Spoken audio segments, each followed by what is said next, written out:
Morning, everybody. It's DJ NV, Charlamagne the Guy. We are the Breakfast Club. We got our co-host, Ida Rodriguez here. And let's get in some front page news. Of course, Teslin Figaro's with us. Good morning, Tez. Good morning, everybody. The hood whisperer, Teslin Figaro. Yes. Now, yesterday started the NBA play-in tournament. So just to give you some quick highlights, the Hawks beat the Heat 116-105, and the Lakers beat the Timberwolves 108-102 in overtime. Yeah, I watched the Hawks Heat game. I didn't stay up for the Lakers Timberwolves game. Yeah, I didn't stay up for that game either. All right, now let's talk about this Ebony Alert bill. What's going on with that, Tez? Yes, we cover a lot on what politicians get wrong. So I thought this was a good story to talk about one of the quick things that they're doing that is right. And I immediately thought about you guys when you interviewed Erica Alexander and Finding Tamika. Mm-hmm. So a California senator has proposed a new bill aimed at alerting the public about missing Black women and children whose cases are disproportionately underreported. Now, the Ebony Alert system would circulate urgent information about Black women or young people between the ages of 12 and 25 who have gone missing. The bill's introduction comes at a time when Black children comprise 38% of missing youth nationwide.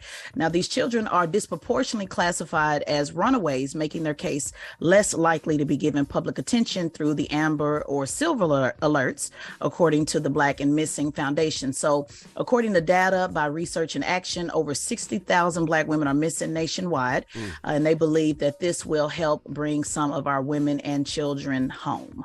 I like that. That's very specific to Black women. And I also wonder, what makes those alerts go off, right? Because I don't get Amber Alerts like I used to. Not anymore. But even when I used to get them, it'd only be like once every couple of months. But you hear about as many missing women, just people or children it is out there. You would think you would get them a lot more often. I think it's in the area that you're at. So if there's a person missing in your area, that's when they put it out. So if somebody's if somebody's missing in New York City and you're in Jersey, it's not going to hit your phone. But if you're in that part of Jersey, it hits where it would be, because it says be on the lookout for a gray Honda with license plate this, that, and the other traveling through New Jersey. What sets it off though? Is there a number to call, or the authorities do that?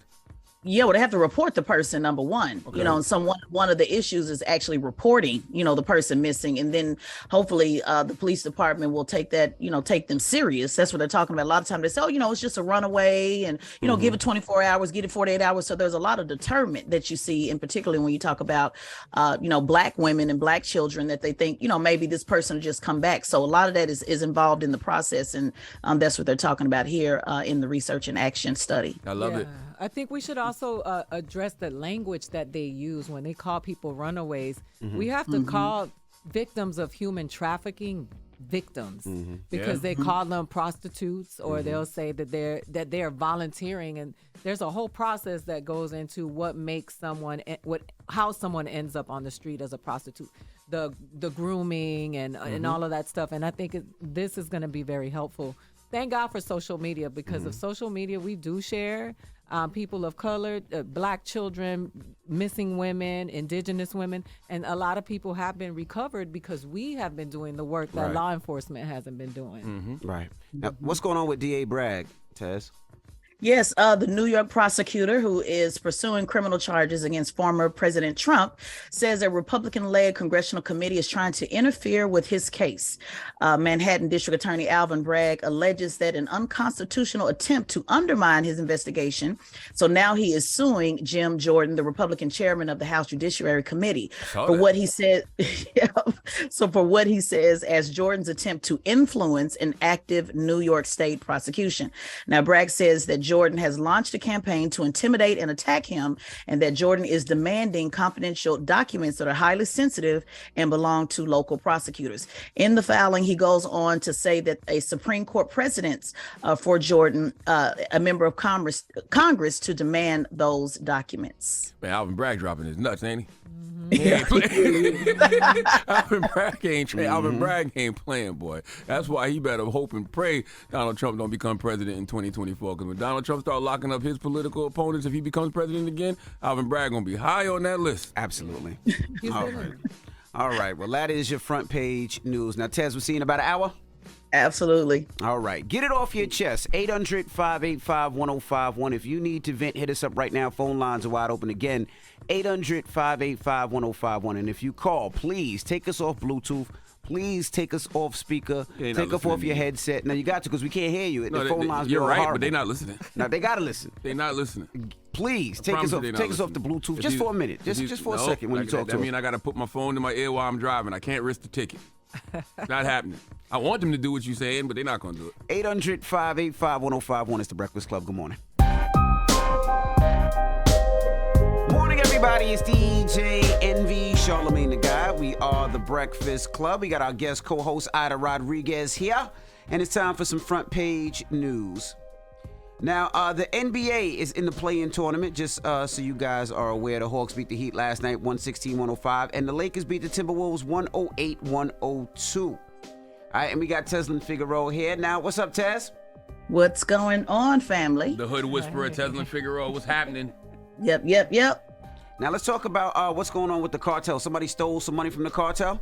Yeah, somebody stole some money and bragged about the money that he stole from the cartel. He's a fool. A Texas man named Eric Ramirez was caught bragging about how he stole $50,000 from a Mexican drug cartel. Less than 2 hours later, Ramirez was kidnapped by a group of armed men from a house in southern Texas. Is that Charlamagne laughing? That was me. I'm sorry. That was Envy laughing. I love this story, though. That was Continue. me. You brag, and then 2 hours later, 2 hours later, and it's just, goodness gracious. This probably should be in Donkey of the Day, but you know, it's something happened to the guy. So let's pretend like we got some sympathy, at least till we get to the end. You're right. Okay, so from a house in southern Texas and taken to Mexico. Now, witnesses overheard Ramirez bragging on a phone call to an unknown woman who obviously told about stealing money from the cartel when he was at a house party in Texas on March 23rd. Now, just after midnight on March 24th, 2 or 3 masked men arrived at the party in a blue Dodge pickup truck, grabbed and assaulted Ramirez and forced him into the truck. About 1 hour later, the truck crossed into Mexico, and the video footage shows a man with a bloodied face trying to flee the vehicle while he was still in motion. He was pulled back inside the car, according to the affidavit. Now, one of the kidnappers drove the truck back over the U.S. border, so he was arrested. But as of now, they have not found the other kidnappers, and Ramirez has not been found as well. Wow. See, you laughing? You going to laugh now, Envy? You going to laugh now? I mean, he's stupid. You steal money from the cartel and then you're going to brag about it? Yeah, Like, what do you expect that's going to happen? Yeah, I don't understand that, especially bragging just to one person. In this age of social media, if you're going to brag about it, get on the gram. No, don't At least do get that. some likes for it. Not do it Don't big. get some retweets Don't for do it. that. Like- you know what I mean? Subscribe now. Like, they call the cartel for Thumbs a up, reason. thumbs up. Word. Like, they call the cartel for a reason. Like, you just call, but I'm just saying, why show off to one person?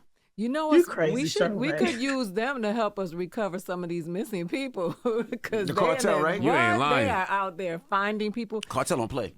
I don't think people really understand. I mean, and they have rules. I mean, as you saw with the people who were killed, that they turned those people in because they have rules and they follow the rules. But the cartel, those of us who are of Latino descent understand how they operate, and they have rules. They don't play. And shouldn't you go right to the woman in a situation like that? Because clearly the woman is the person who called the cartel on him, right? So the woman got all the information. Don't you just go get her and make her flip? And then you could probably get right to the cartel? I doubt she'll flip on the cartel. Oh, no, She's not I flipping think on the that's the whole cartel. point. She I ain't thought flipping that on would the be a cartel. sensitive. I thought you guys would be sensitive with that story. So I feel sorry for him. Yeah. I mean, that F around and find out is You ain't lying. You ain't lying. real. Nope. oof. All right, now what else we talking about? New Michigan GOP chair? What happened? Yes. The first Black chair of the Michigan GOP, Christian Camaro, a devout Christian, is facing backlash for framing most things outside of her worldview as a direct result of Satanism, condemning everything from yoga, which she called a satanic ritual, I didn't know that, to popular musicians, to Democrats as evil. She has accused music stars like Beyoncé, Jay-Z, and Cardi B as tools of Satan. Take a listen to what she said about Beyoncé. She's really trying to target Black people into embracing paganism. And one of the really interesting things is that her husband, Jay-Z, is, many people have said, is a Satanist. I believe it to be true. Where do people come up with these theories, man? Like how? The internet. The internet. right? It's like, I don't even know what that means when she says that. When she said Beyonce the paganist, are she trying to bring people into paganism? The thing is that Satanism, like by definition, the people who are Satanists, they are not the people, they're not the horrible people that people think they are. Those Satanist cult people were in D.C. fighting for Black Lives Matter, because we covered it on TYT. And they were like fighting for the rights for Black people to live, to be able to exist.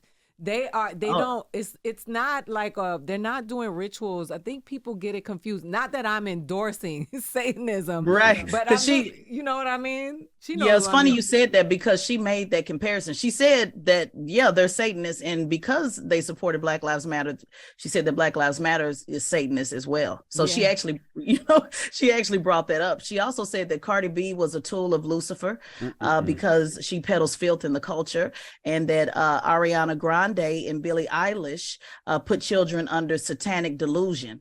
She also said that the sexual revolution was a well thought out, orchestrated plan by Satan. So bottom line is, we are all going to hell. Why is she listening to secular music anyway? She shouldn't be listening to no damn secular music. Yes, go listen to gospel or something. Why are you worried about what we listening to over here? Why you know so much about secular music, man?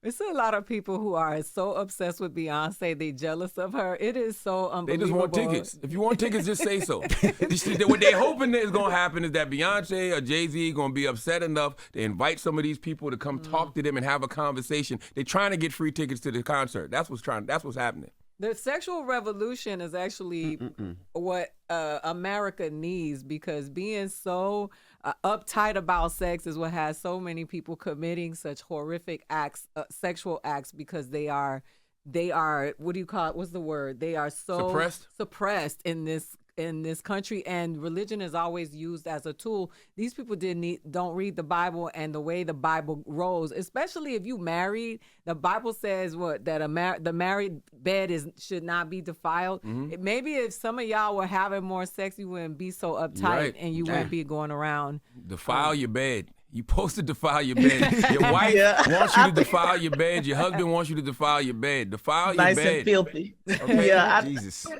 Especially if your wife grew up in the Freaknik era, okay? She may not want to go to Freaknik no more, but she still want to get her freak on. There you go. Yeah.